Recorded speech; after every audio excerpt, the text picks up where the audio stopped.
ओम शांति। आज 16 मार्च 2022 की साकार मुरली की मीठी सी मंथन है।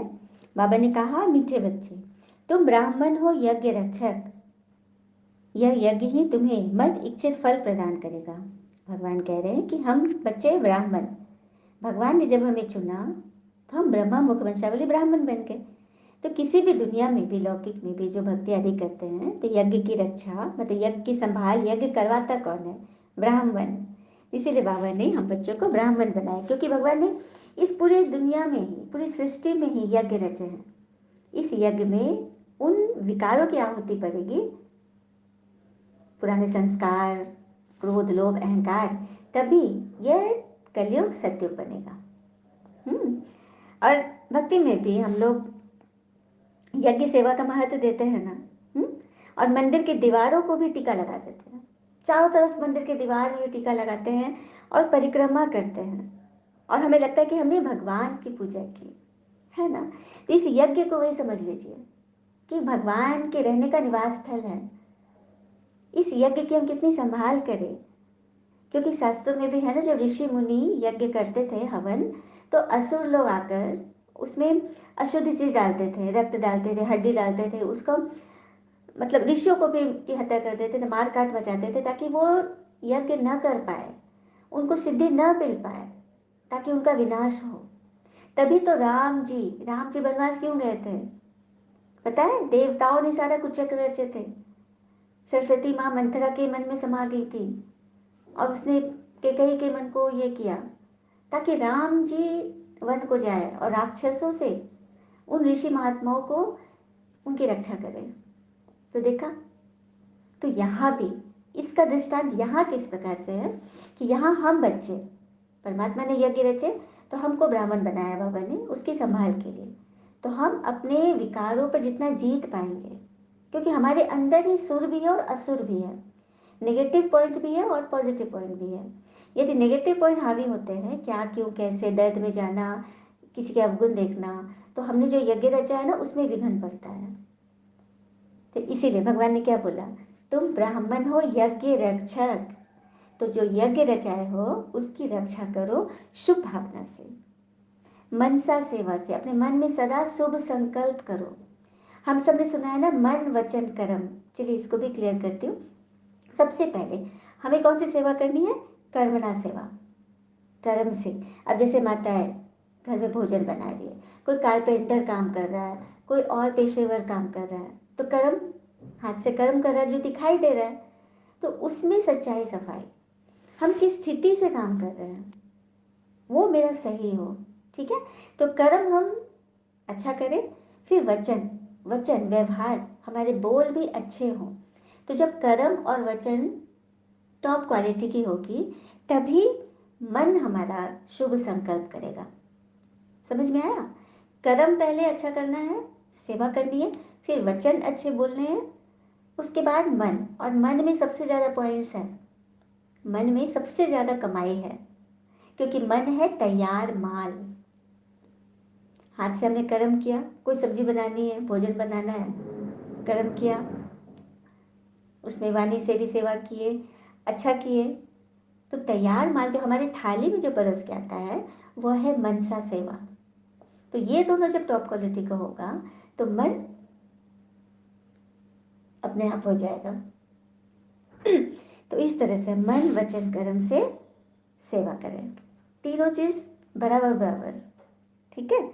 और इस यज्ञ की लौ ठंडी न पड़े। जब हम हवन आदि करते हैं, जब कपूर नहीं होता है, दिया में घी कम हो जाता है, बाती नहीं है, तो हम उसको, पंडित जी बोलते हैं ना कि इसको प्रज्वलित कीजिए, कुछ कुछ धूप डालिए, ये डालिए, ताकि ये बुझने न पाए। तो इसीलिए इन सब शुभ विचारों के दीपक जलाते रहे, ठंडी नहीं होने दें, और यज्ञ की संभाल करें। ठीक है। प्रश्न, 21 जन्मों के लिए दुखों से छूटने के लिए आधार क्या है? ये दुखों से छूटने का आधार है ईश्वरीय यज्ञ की सेवा। इस यज्ञ की सेवा, अपने मन की सेवा, और बाबा की याद। बाबा की याद है ये श्रीमद्, ये मुरली। इस श्रीमद् को श्रवण करें, पहले तो श्रवण करते जाए, अपने आप को इसका आदी बनाए, अभ्यासी बनाए। जैसे हम शरीर को भोजन देते हैं ना, कि शरीर भूखा होगा, इसको पौष्टिक भोजन चाहिए, तृप्त रहे, पुष्ट रहे। तो इसी तरह से ये आत्मा का भोजन है। आत्मा को भी पुष्ट बनाना है ना, आत्मा की चार्जिंग होती है इस ज्ञान से। तो उससे अपने मन की सेवा करनी है, बाबा की याद। तो कभी दुख के आंसू नहीं बहेंगे। दुख से नहीं कि मेरे साथ इतने विघ्न आए, आंसू बहेंगे, लेकिन ईश्वरीय याद में, ईश्वरीय कृपाओं पर कि भगवान ने हमें चुना, हमें इतना बड़ा भाग्य दिया, हमें ब्राह्मण बनाया इस संसार रूपी यज्ञ की रक्षा के लिए। तो वो आंसू क्या बन जाएंगे? माला का मणका। बंधन मुक्त बन प्यार से यज्ञ की संभाल करो, स्वयं ही विघ्न रूप न बनो, क्योंकि हमें मन वांछित फल मिलना है।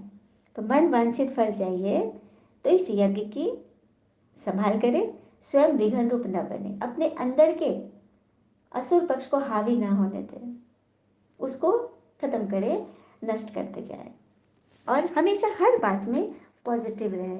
चलिए एक छोटा सा बात सुनते हैं। एक बार एक व्यक्ति का मित्र उसके घर गया और पूछा कि सुने तुम नया बिजनेस किए हो, तुम्हें तो बड़े फायदा हुआ है, सुन रहे थे। कितना का फायदा हुआ? अरे फायदा कहाँ, 5 लाख का तो नुकसान हो गया। और पूरा मुंह उदास करके बैठा हुआ है चेहरा।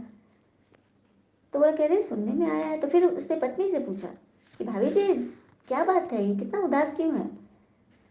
तो इसे क्या हुआ, नुकसान की फायदा? तो पत्नी बोली फायदा हुआ है 5 लाख का। तो उसको समझ में नहीं आया, पत्नी को कह रही है फायदा हुआ, मैं भी सुना था फायदा, और ये कह रहा है नुकसान हुआ। तो फिर पत्नी से बोलता कि आप सही से बताइए भाभी जी, आखिर बात क्या है, क्यों ये नुकसान बोला? तो पत्नी हंसने लगी, क्योंकि वो ना परिचित था, डेली आना जाना था। तो पत्नी बोल रही है सुनते जानते हैं भैया, इनको उम्मीद थी कि 10 लाख का फायदा होगा, लेकिन हुआ 5 लाख का फायदा। तो वो फायदा नहीं देखकर कह रहे हैं कि मुझे तो 5 लाख का नुकसान हुआ। तो देखा, जो चीज़ मिला है उसकी खुशी मनाने के बजाय जो नहीं मिला, जो उम्मीद किए थे वो नहीं मिला, तो उसका गम ही मना रहे हो। तो आज दुनिया में यही हो रहा है ना। हमें जो चीज़ मिला है, जिस चीज़ से हम सक्षम हैं, उस उससे तो अपने आप को भरे, उसके लिए तो खुशी प्रकट करें, भगवान का शुक्रिया अदा करें। और कहते भी है ना कि जरूरी नहीं है कि सब लोग हमें समझ पाए, क्योंकि तराजू से वजन बता सकता है, क्वालिटी नहीं। तराजू से वजन बता सकता है, क्वालिटी नहीं। फिर धारणा है पढ़ाई व सेवा पर पूरा ध्यान देना है, भगवान समान मीठा बनना है, कोई भी व्यर्थ समाचार न सुनना न सुनाना है। व्यर्थ की बातें, ऐसी बातें न करनी जिससे किसी का मन थोड़ा सा भी दर्द में आ जाए। अच्छे अच्छे पॉजिटिव न्यूज़ सुनाओ, अच्छी बातें बताओ, सबका कल्याण करो। और अगर वैसी बातें अगर दिख रहा है, न्यूज़ में देख रहे हैं, टीवी पर देख रहे हैं, तो उस समय उनके लिए भी दुआ करें। शाकास्ते, सकाश का अर्थ है शक्ति और प्रकाश जब कंबाइंड होती है उसे सकाश कहते हैं। प्रकाश, ज्ञान का प्रकाश, प्रेम सुख शांति का प्रकाश, वो प्रकाश से परमात्मा की कृपा को खुद में भरे और वो सकाश उन आत्माओं को दे। तो ये भी आपकी सेवा हो गई ना। वरदान है हदों से न्यारे रह, परमात्म प्यार का अनुभव करने वाले, रूहानियत की खुशबू से संपन्न बनो। हदों से न्यारे रह, परमात्म प्यार का अनुभव करने वाले, रूहानियत की खुशबू से संपन्न भव। तो हद से न्यारे कैसे रहेंगे? जैसे कि गुलाब, गुलाब का फूल कहाँ पे खिलता है, कितनी गंदी खाद होती है, और उसके चारों तरफ तो कांटे होते हैं, उनके बीच में भी वो कभी बदबू नहीं देता। कांटों के बीच में भी वो, उसे छूने से हमें कांटे नहीं चुभते। वो उसी तरह से मुलायम है, वो उसी तरह से सुंदर है, खुशबूदार है। उसी तरह से परमात्मा कहते हैं कि सांसारिकता में रहते, समस्याओं के बीच रहते, विघ्न सहते भी खुश रहना है। हाँ, खुश रहना है, हर हाल में खुश रहना है। जैसे कि वही नुकसान व फायदा, अब किसी का हाथ जल गया, ठीक है, बायां हाथ चलिए जला, तो इसमें उसको क्या देखना है कि चलिए थोड़ा सा होकर ही ग्रह कट गया, दायां हाथ तो नहीं जला, और जो भी हुआ उसका इलाज चल रहा है, एक्सरसाइजेस हो रही हैं, ठीक हो जाएगा। तो इस तरह से मन को कांटों के बीच से भी खिला के रखना है ना। और परमात्म प्यार अटूट व अखंड है, अथाह है, इतना है जो सभी को जितना चाहे मिल सकता है।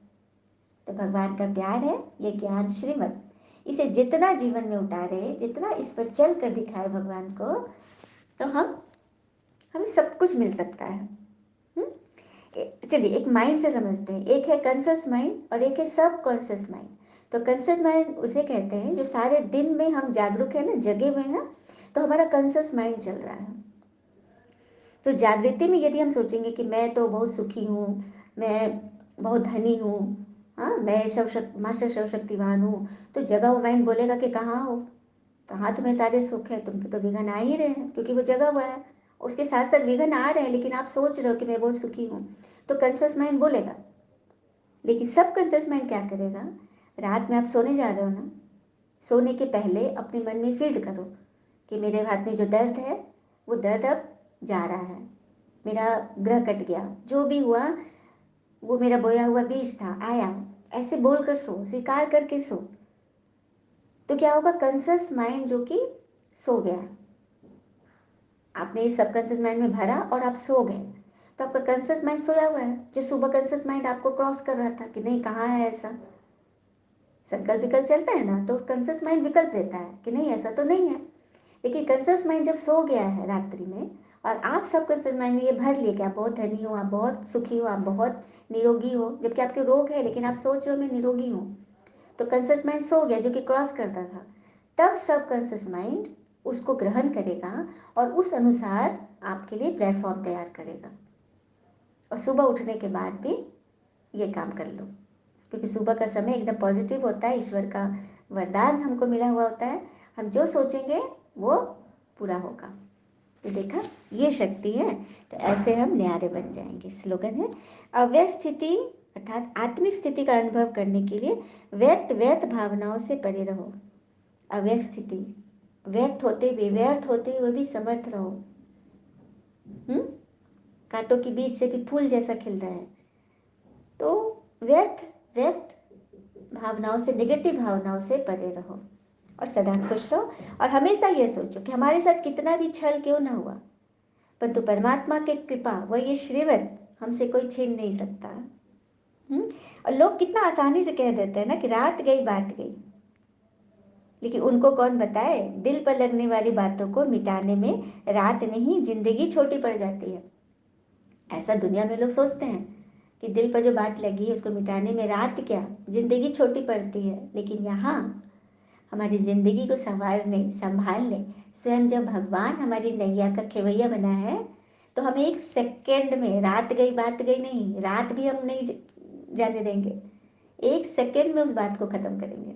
और ये हम बच्चों के अनुभव है। अच्छा, ओम शांति। शुक्र मीठे बाबा, ओ बाबा के प्यारे प्यारे बच्चे, all is well that ends well. ओम शांति।